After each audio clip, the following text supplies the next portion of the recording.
सम्मानित बुजुर्गों, नौजवान दोस्तों, मातृशक्ति माताओं, बहनों, मैं सबसे पहले यहाँ के सभा का शेर सिंह जी और इनकी पूरी टीम का धन्यवाद करूंगा कि आज यहाँ बुला करके सम्मानित करने का काम भी किया, स्वागत किया जोरदार तरीके से और आप सबके दर्शन करने का भी मौका दिया। और मुझे खुशी है इस बात की कि हमारी जो संस्थाएं हैं वो लगातार अच्छे तरीके से कार्य कर रही है। चाहे धर्मशाला की हमारी कमेटी है, चाहे आईटीआई की है। आईटीआई की शुरुआत हमने की थी कि ठीक है कि भूपेंद्र गर्म दल का नेता तो है, भागदौड़ बहुत करता है, लेकिन मेरे एमपी बनने के बाद में पता नहीं अकेला महसूस करेगा कि एक ढीला पड़ गया कुछ, और ढीला पड़ने से थोड़ा वो आईटीआई के अंदर थोड़ा ठपसी हो गई थी। लेकिन मैं बधाई दूंगा, लेकिन पहले बहुत मेहनत करी इसने, उसे बनाने में, चाहे और जमीन लेने में मेरे साथ लग करके, अच्छा उसको चलाने के अंदर भी।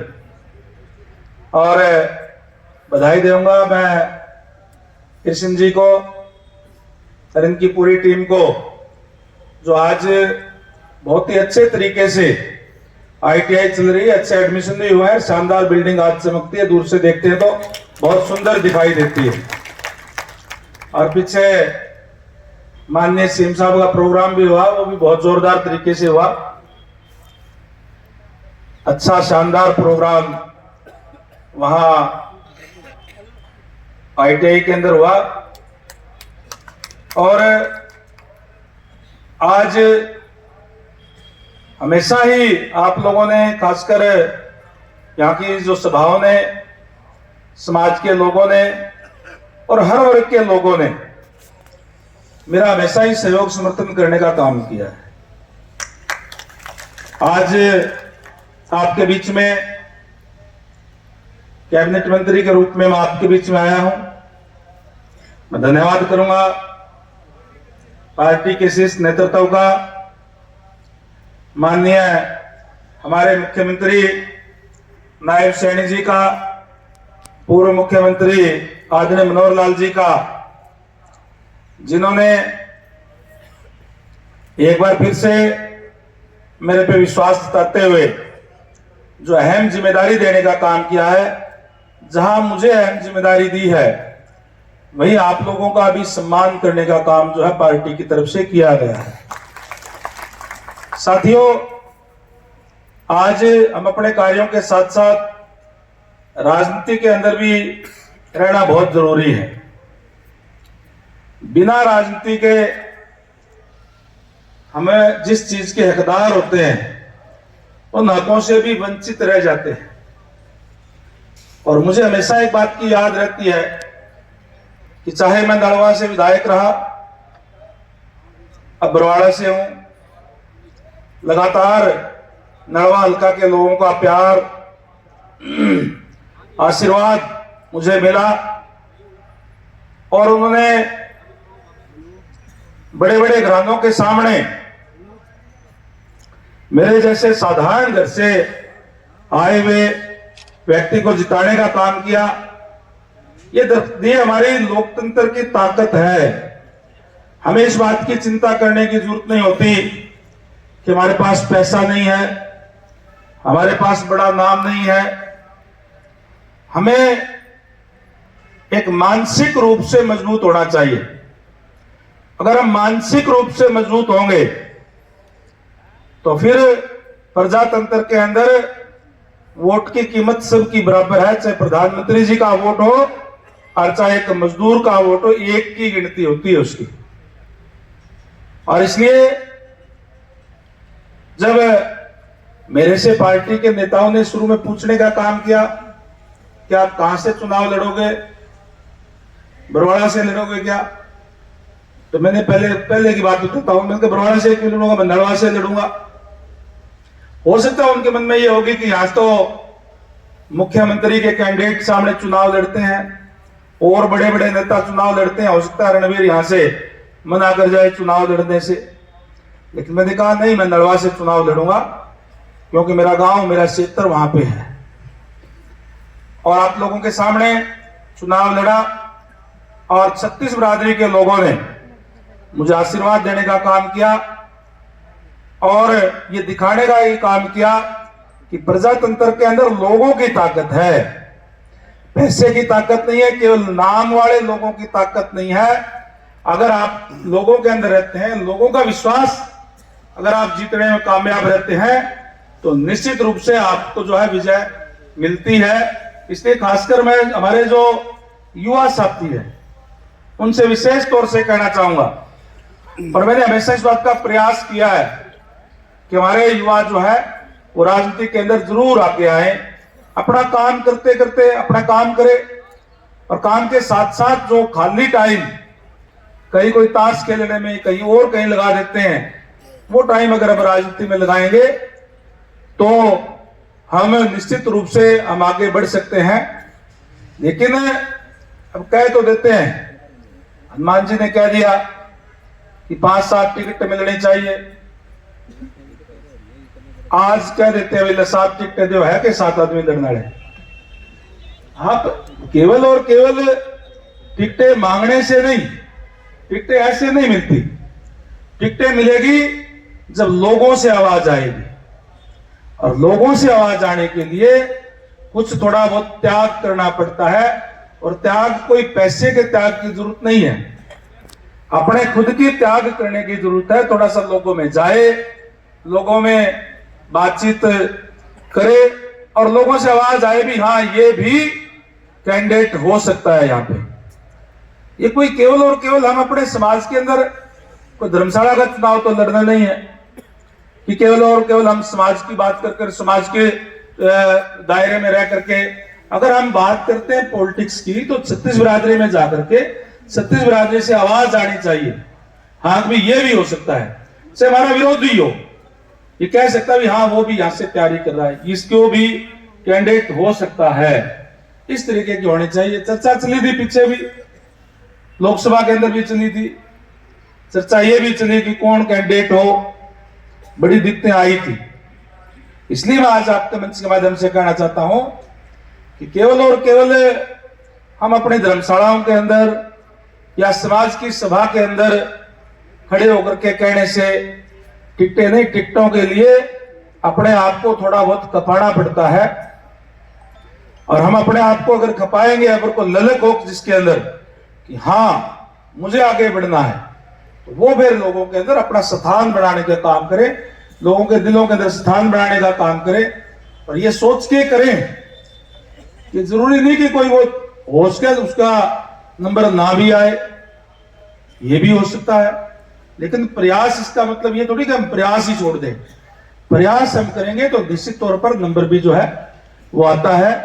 और जहां लगातार, जैसे मैंने पहले कहा कि मुझे याद रहता है कि जहां से मैं एमएलए बनता हूं, 36 बिरादरी के लोगों की समस्याएं दूर करने की मेरी जिम्मेदारी है। जहां मेरी वो जिम्मेदारी है, मुझे एक बात हमेशा याद रहती है कि जिस वर्ग से मैं आता हूं वो वर्ग वंचित वर्ग है, और उसकी भी जिम्मेदारी मेरे पास है। मेरी जिम्मेदारी बनती है कि मैं उन लोगों की भी बात करूं और समय समय के ऊपर उचित स्थान पे, वैसे नहीं कि कहीं भी बोल दिया, उचित स्थान पे उचित माध्यम के द्वारा हमने वो बातें रखने का काम भी किया है। चाहे पीछे अभी वर्मा जी बात कर रहे थे, आरक्षण की बात हो, विधायक दल की मीटिंग थी हमारी, मनोहर लाल जी की अध्यक्षता के अंदर भारतीय जनता पार्टी के विधायकों की मीटिंग थी। बात पंचायत की आई तो कहा कि पंचायत के चुनाव भी है, हमने अपने कैंडिडेट अपने जीतने चाहिए। एससी बीसी की बात आई तो मैंने कहा कि आप एससी की बात तो ठीक है, लेकिन बीसी की बात आप कर रहे हो, बीसी के लोग तो कोई जनरल के अंदर लड़के आ जाएंगे तो ठीक है, उनका कोई रिजर्वेशन तो नहीं है। तो एकदम से स्ट्राइकरी बात और मैं धन्यवाद करूंगा माननीय मनोहर लाल जी का, जिन्होंने अगले ही दिन कैबिनेट की मीटिंग बुलाई, कैबिनेट की मीटिंग बुला करके और कहा भी बीसीए का जो है वो 8% आरक्षण पंचायतों के अंदर होगा। और उसका परिणाम मैं आपको बता देता हूं कि ठीक है कि आज हम हिसार के अंदर हैं, हिसार, फतेहाबाद, सिरसा ये छोड़ दो आप, यहां तो फिर भी हमारे लोग बनकर के आ जाते हैं जो बीसीए के हैं।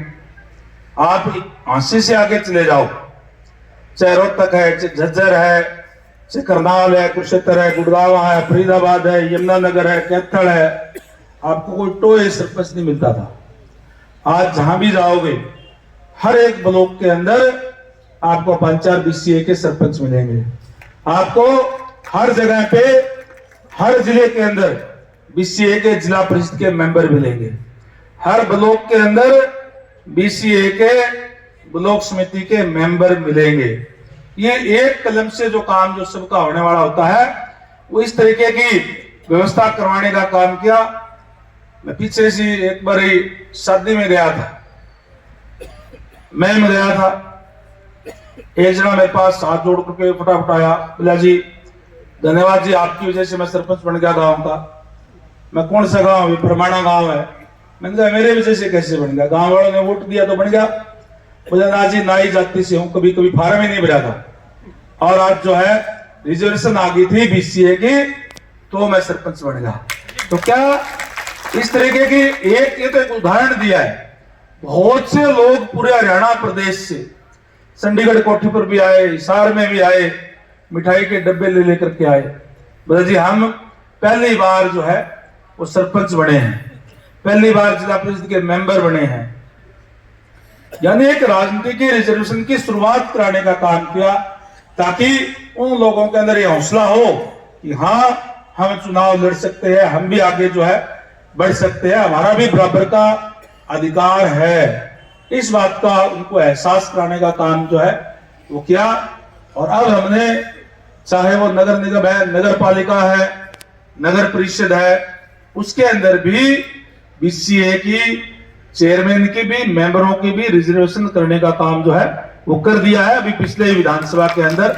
इस बात के लिए मैं हमारे मुख्यमंत्री नायब सैनी जी का धन्यवाद करूंगा तहे दिल से कि उन्होंने इस बात का इनिशिएटिव लेते हुए जैसे पंचायतों के अंदर किया था, शहरों के अंदर भी करने का काम किया है।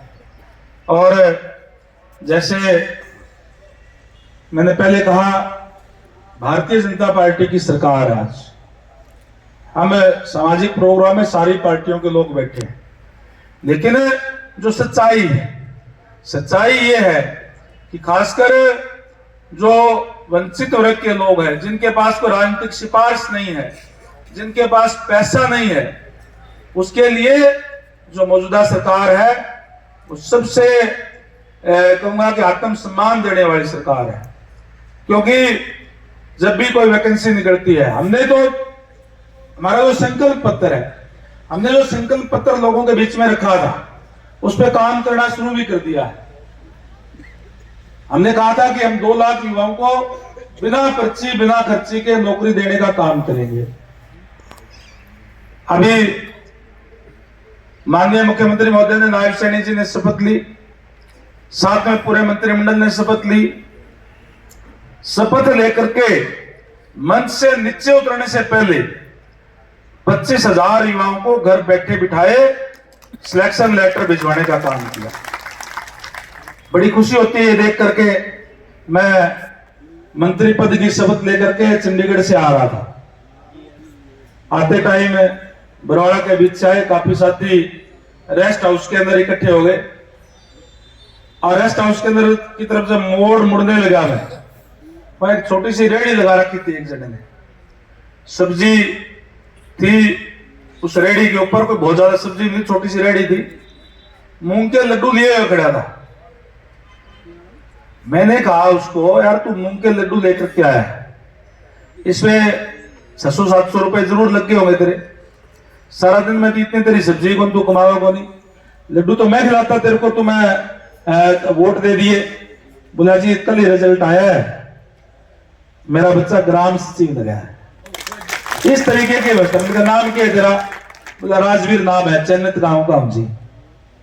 मतलब इस तरीके की व्यवस्था देने का काम हमारी सरकार ने किया है, जिससे जो गरीब आदमी है उसका घर बैठे बिठाए, चाहे वो किसान का बेटा है, चाहे मजदूर का है, चाहे व्यापारी का है, दुकानदार का है, किसी का भी है, अगर वो इंटेलिजेंट है तो उसका नंबर अपने आप जो है वो आता है। ये व्यवस्था देने का काम हमने किया है और अभी तो 25,000 को दिया। लगातार आने वाले समय में ये प्रक्रिया लगातार चलती रहेगी। इसी तरीके से बाबा साहेब भीमराव अम्बेडकर जी ने आरक्षण की व्यवस्था करने का काम किया। आरक्षण इसलिए दिया कि जो वंचित वर्ग के लोग हैं उनके साथ न्याय हो सके, उनको भी वो भी मुख्य धारा में आ सके, उनके साथ अन्याय ना हो। हमने चुनाव के अंदर कहा था सर हमें इस बात का नुकसान हो, हमें इस बात की परवाह नहीं होती, जो काम करना है वो करना है। हमने कहा कि जो शेड्यूल कास्ट है उसके अंदर जो डिप्राइव्ड शेड्यूल कास्ट है उसका हम वर्गीकरण करने का काम करेंगे, ताकि जो बेचारे बिल्कुल ही जो गरीब व्यक्ति है जिनका नंबर कभी नहीं आता, चाहे हमारे वाल्मीकि भाई है, चाहे कोई धानक भाई है, चाहे डूम है, कोई और जो दूसरी छोटी छोटी जातियां हैं, उनका भी नंबर आना चाहिए, उनको न्याय मिलना चाहिए, उनका हक उनको मिलना चाहिए। और उनसे वायदा किया था। और जैसे ही हमारी पहली कैबिनेट बैठी, हमने पहली कैबिनेट के अंदर ही पहला एजेंडा हमारा ये था कि आज से ही 10% आरक्षण उस डिप्राइव्ड शेड्यूल कास्ट को हमने देने का काम किया। यानी हमने जो जिसको साथ वायदा किया उस वायदे को पूरा करने का काम भारतीय जनता पार्टी की सरकार ने करने का काम किया है। मैं यहाँ की कमेटी से भी कहना चाहूंगा, तो मांग की बात कर रहे थे कि किस तरीके से जो हमारा चाहे ITI है उसके अंदर और कोई स्कीम बढ़ानी हो, कोई कोर्सेज शुरू करने हो, और कुछ करना हो। मैं एक ही बात कहता हूं, आप अपना होमवर्क करें। हमारे बीच में ऑफिसर साहिबान भी बैठे हैं, RS वर्मा जी भी बैठे हैं, वकील साहब भी बैठे हैं, प्रिंसिपल हमारे जो है प्रधान है, बैठ करके आप रणनीति बनाएं कि हम क्या इसमें शुरू कर सकते हैं। आपको चंडीगढ़ तक भी जाने की जरूरत नहीं, केवल मेरे तक आकर के बता देना, आपका यही मंजूर हो जाएगा, ये मैं आपको विश्वास करता हूं।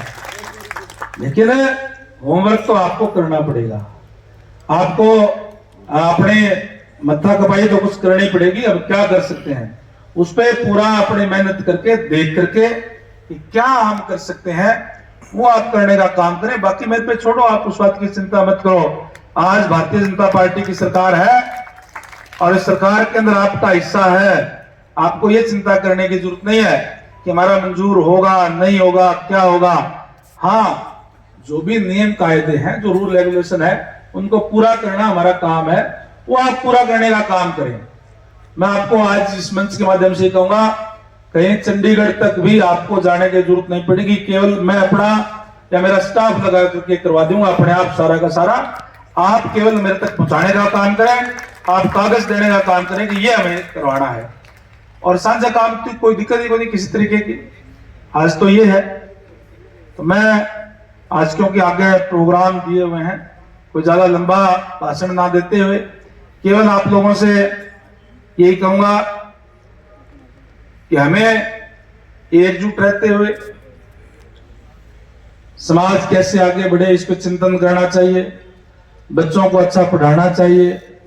बच्चों को खासकर आज के समय में जिस तरीके का माहौल है, साथ लगता पंजाब है, पंजाब से भी जो है नशे का ज्यादा बोलबाला हो रहा है।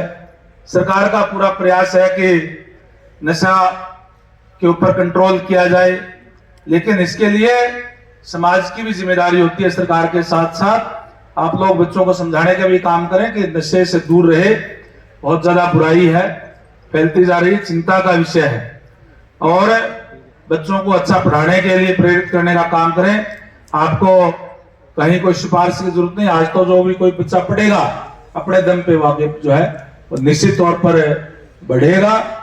मैं आज यहाँ आया हूं। पहले भी मैंने अपनी तरफ से जो भी जब भी आदेश दिया प्रधान जी ने वो करने का काम किया है। यहाँ भी जैसे भी कह रहे थे कि नक्शे की ओर की बात कर रहे थे, डेवलपमेंट की बात चिंता ना करें, आप कोई न कोई प्रपोजल बनाएं कि हमें करना क्या है, हमें ये करना है, इस बात की प्रपोजल बनाएं। प्रपोजल के साथ सरकार, हरियाणा सरकार आप लोगों के साथ है और हरियाणा सरकार के साथ साथ क्योंकि सामाजिक काम है इसलिए हिस्सेदारी हम सब की होनी चाहिए उसके अंदर।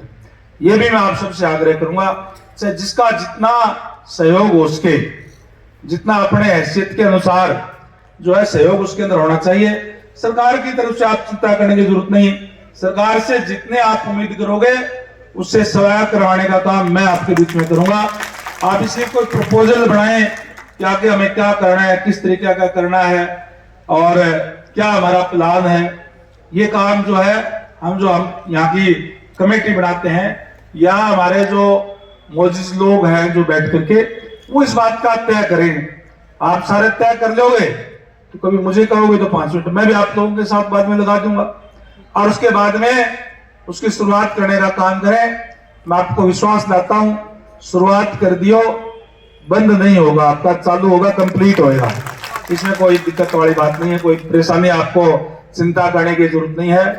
आज मैं छात्रावास के अंदर आया हूं, आज भी क्योंकि वैसे तो हमारा ये नवंबर के अंदर अभी सरकार की शुरुआत हुई है तो जो 2-3-4 महीने होते हैं इसके हिसाब से बजट आता है, फिर भी 21 लाख रुपए पे मेरे अच्छी कोटे से भिजवाने का काम करूंगा ताकि इस छात्रावास को अभी रंग सफेदी नहीं हुई है, कुछ जोड़ी जंगड़े और जो लगाने हैं वो भी आप लगाने का काम करें। जितना हो रहा है इसको अच्छा तरीके से फर्निश करने का काम करें और आगे की प्लान आप बढ़ाने का काम करें। इन शब्दों के साथ मैं एक बार फिर से आदरणीय प्रधान जी का, पूरी टीम का तहे दिल से आभार व्यक्त करता हूं कि आपने यहाँ बुला करके जोरदार स्वागत करने का काम किया और सम्मान सूचक पगड़ी मेरे सिर के ऊपर जो रखी है इसके लिए आपको ये विश्वास लाता हूं कि जिस विश्वास से इतना बड़ा सम्मान आपने दिया है, मेरे समाज की दी हुई पगड़ी पे कभी आंच व दाग नहीं लगने दूंगा, ये मैं आपको विश्वास दिलाता हूं। आप सबका बहुत बहुत